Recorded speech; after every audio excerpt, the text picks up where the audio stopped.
Baiklah, di sini kita akan membahas tentang perkembangan psikologi anak menurut Jean-Jacques Rousseau.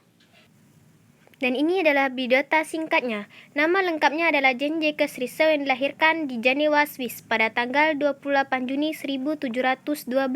Ia memiliki sikap yang penuh curiga dan kasar. Ia juga suka bermusuhan dengan orang lain.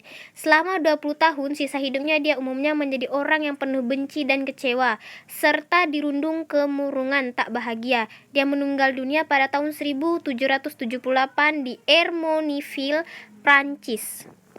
Ini adalah pendapat Jean-Jacques Rousseau. Ia juga dikenal sebagai ahli pendidikan beraliran liberal yang menjadi pendorong pembelajaran discovery. Jean-Jacques Rousseau mulai melakukan kajian pada tahun 1800-an. Menurut Jean-Jacques Rousseau, perkembangan anak terbagi menjadi 4 tahap atau masa, yaitu tahap bayi, anak, remaja awal, dan remaja.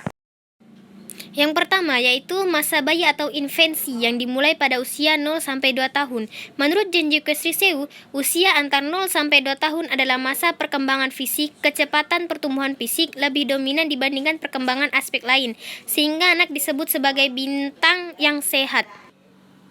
Tahap kedua yaitu masa anak yang dimulai pada usia 2 tahun sampai 12 tahun. Masa antara 2 sampai 12 tahun disebut dengan masa perkembangan sebagai manusia primitif, kecuali masih derajat pertumbuhan fisik secara pesat. Aspek lain sebagai manusia juga mulai berkembang, misalnya kemampuan berbicara, berpikir, intelektual, moral, dan lain-lain.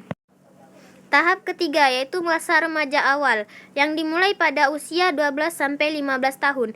Pada usia 12 sampai 15 tahun disebut sebagai masa remaja awal, ditandai dengan perkembangan pesat intelektual dan kemampuan bernalar juga disebut dengan masa bertualang. Dari sini kita sudah dapat menarik kesimpulan bahwa intinya menurut Jean-Jacques Rousseau adalah perkembangan anak lebih dipengaruhi oleh pengalaman daripada buku-buku pelajaran yang berisi teori semata, dan perkembangan dibagi menjadi 4 tahap yang seperti dibahas tadi.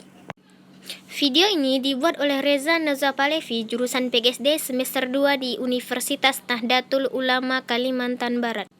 Baiklah, kita sudah sampai di akhir video ini. Saya mohon maaf jika perkataan saya atau videonya yang kurang menarik, dan saya ucapkan terima kasih banyak.